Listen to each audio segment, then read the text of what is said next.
వీటిని కార్బన్స్ అంటారు. మామూలుగా అయితే మన డ్రిల్ మిషన్ నొక్కినా సరే, ఆన్ చేసినా సరే పని చేయదు.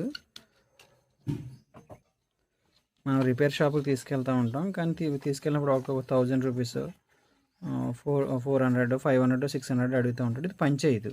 ఇలా నొక్కుతుంటే పని చేయదు. మనం స్విచ్ పోయింది అంటాడు, లేకపోతే వైండింగ్ పోయింది అంటాడు. కానీ మనం జస్ట్ ఒక 50 రూపీస్ పెడితే మన డ్రిల్ మిషన్ మనమే రిపేర్ చేసుకోవచ్చు.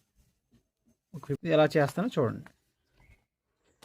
మొత్తం బ్యాక్ సైడ్ అంతా ఇలా ఉంటుంది. 3 స్క్రూస్ ఉంటాయి. అవి ఓపెన్ చేసేసుకుని ఇక్కడ ఒక 2 స్క్రూస్, ఇక్కడ ఒక స్క్రూస్ జస్ట్ ఇలా ఓపెన్ చేసేసుకుని కార్బన్స్ అంతే ఇందులో పెట్టుకోవడమే.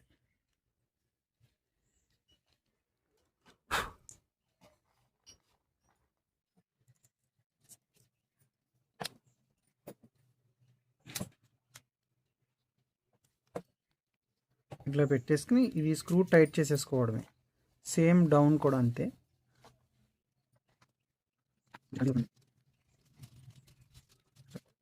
ఇట్లా పెట్టుకోవాలి. కన్ఫ్యూజ్ అవ్వద్దు అసలు.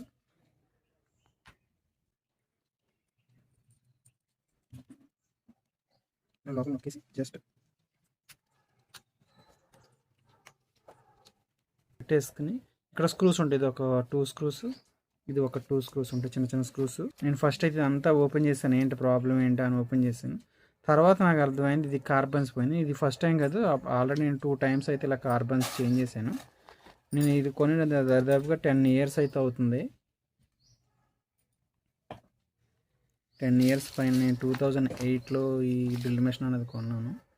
వాడతాం తక్కువే, ఓన్లీ డ్రిల్స్ పర్పస్ నేను వాడతాను దీన్ని. కంపెనీ అయితే మంచి రేటింగ్ ఇస్తాను. ఇది జోగో. అప్పుడు నేను 1500కి ఎంతకో కొన్నట్టున్నాను. ఇది 1500, 1800 కొన్నాను. ఇది నేను పెట్టకపోతున్నాను, ఎందుకంటే మన ఎలక్ట్రికల్ సహోదరులు కానీ వేరే మన ఈ డ్రిల్ మెషిన్ కష్టపడతారు, చాలామంది కష్టపడుతూ పనిచేస్తారు.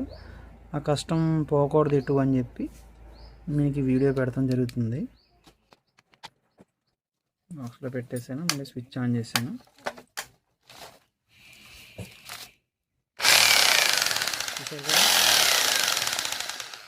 నాకు పోయింది. జస్ట్ నేను కార్బన్ వేసాను. నిన్న చాలా ఇబ్బంది పెట్టిందండి నేను వర్క్లో. నేను ఈ రోజైతే కార్బన్ వేసాను, పని చేస్తాను. స్పార్క్ వస్తుంది అక్కడ.